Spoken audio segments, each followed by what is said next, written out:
here at Cultaholic HQ love and miss WCW Monday Nitro very much and will celebrate it whenever we can. And while WCW's flagship show produced many amazing moments during the Monday Night Wars, it was also equally as responsible for some of the worst content ever broadcast on mainstream American wrestling TV. Embarrassing, infuriating, or otherwise insulting and hard to sit through, watching these has us briefly believing that maybe WCW being gone isn't such a bad thing after all. Because I'm Adam Pacitti from Cultaholic Wrestling, and these are the 10 worst WCW Nitro moments. Join us.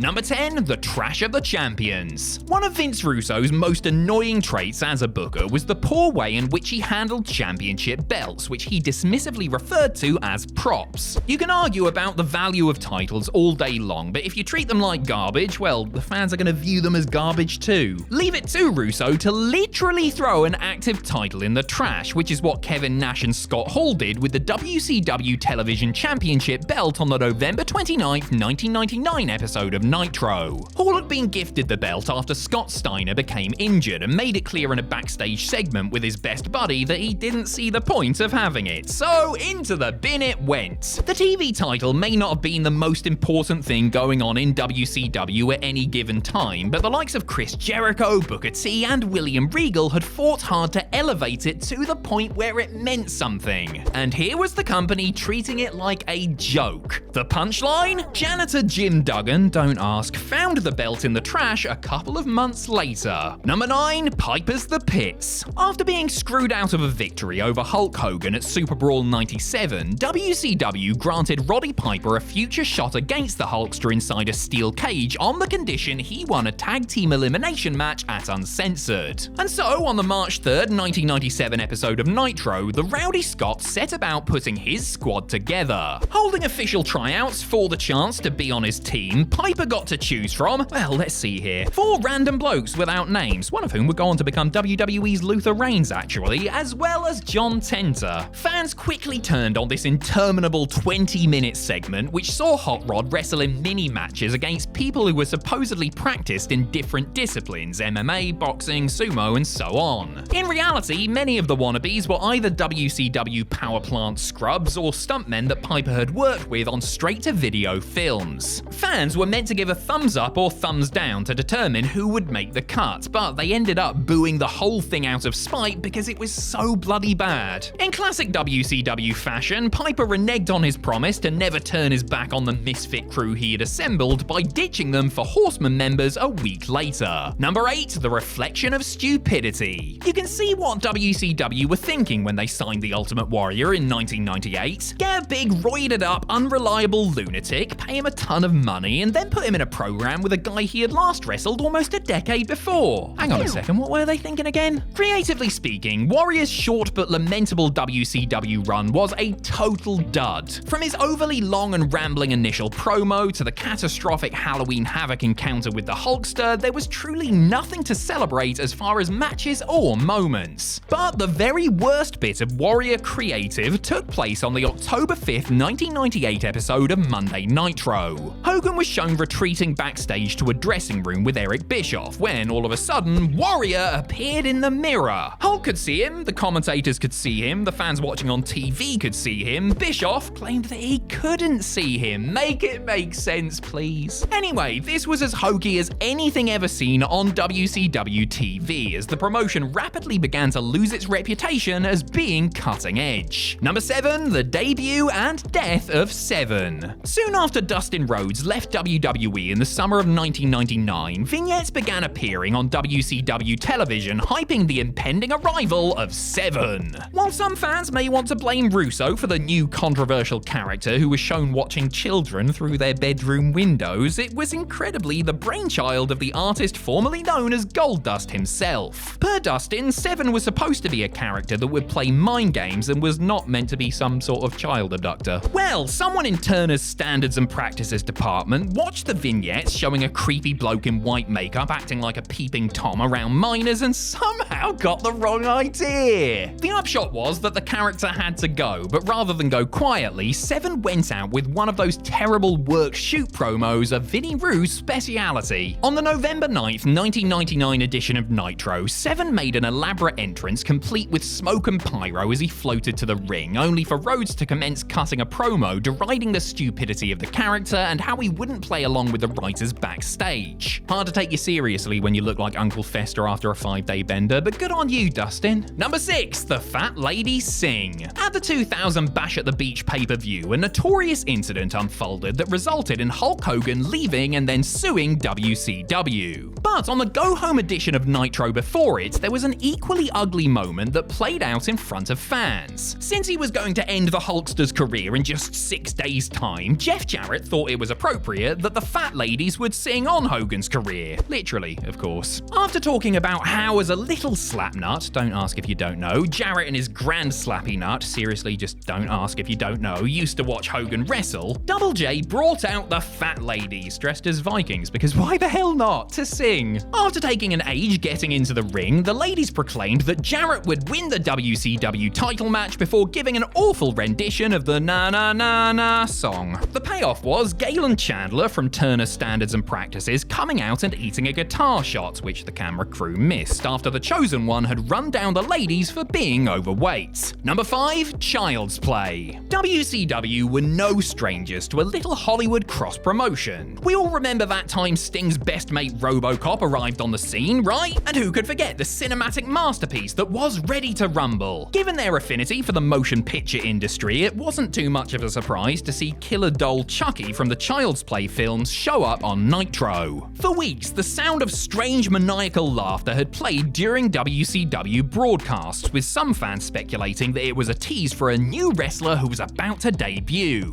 However, on the October 12, 1998 episode of Nitro, it was revealed that the source of the laughter was actually the killer ginger puppet. Chucky, via satellite, interrupted Rick Steiner in a really bad segment that fans didn't care for at all, attempting to both plug the upcoming release of Bride of Chucky while also furthering the feud between Rick and his brother Scott. Adding injury to insult, the segment completely tanked in the ratings when going head-to-head with an Austin McMahon duel on Raw. WWE brought Chucky back for NXT Halloween Havoc, where he met the dog-faced gremlin's son, Bron Breakker. Number 4, Ric Flair has a heart attack. Ric Flair is rightly remembered as one of WCW's true greats. However, during the last couple of years of Slick Rick's WCW career, the powers that be seemed to revel in putting him in unfavorable situations. He was carted off to the loony bin, their words not mine, had his head shaved and was subject to other assorted indignities, but there was something altogether more tasteless about the fake heart attack angle he participated in on the December 14th, 98 episode of Nitro. Flair was cutting an impassioned promo against Starrcade opponent Eric Bischoff when he fell to the mat clutching his chest and left arm. Arn Anderson and various other WCW personnel came out to check on him before he was stretchered out. Though WCW dropped the heart attack angle cold soon after, some people who Flair knew that were watching on TV were genuinely worried about him, and some media outlets initially reported that it was real. It wasn't real, but it was unnecessary and absolutely bollocks. Number 3, Tory Wilson Appreciation Night. Every night was Tory Wilson Appreciation Night in the Pacitti household when I was a young impressionable, but the time WCW decided to do it on Nitro was far from a loving affair. Wilson was in the middle of a lamentable storyline with Billy Kidman and Shane Douglas at the time, a storyline that would produce the infamous Viagra on a pole match. That was bad, but this was somehow just that much worse. After being beaten in the Viagra match, though he was able to have a Nitro Girl foursome due to the defeat, Kidman hosted the Appreciation Night, which consisted of him showing a video of a fat suit-wearing Wilson devouring a feast on her 16th birthday as her distraught mother tried to stop her, before dropping thousands of flyers featuring Tory's purported yearbook picture from the arena ceiling. This wretched segment continued with Billy, who was supposed to be the babyface, shoving his former flame down to the mat. It was an all-time terrible segment, alright, made worse when you realise that Wilson legitimately suffered with eating disorders during her youth. Number 2, the San Francisco 49ers match. Going back to what I said earlier about Vince Russo not giving a hoot about a promotion Promotions Championship belts, it must be said that this philosophy, and Vinnie Rue is nothing if not one of our great philosophers, extended to WCW's main prize as well. On the October 2nd, 2000 episode of Nitro, Booker T and Jeff Jarrett competed over the vacant WCW World Heavyweight title, a title vacated by none other than former champion Vince Russo, of course, in a San Francisco 49ers match. What is a San Francisco 49ers match, you ask? Well, it was a pole match, because obviously it was. There were 4 poles with boxes suspended above them on each ring post. One of the boxes contained the WCW World Heavyweight Championship belt, the others contained...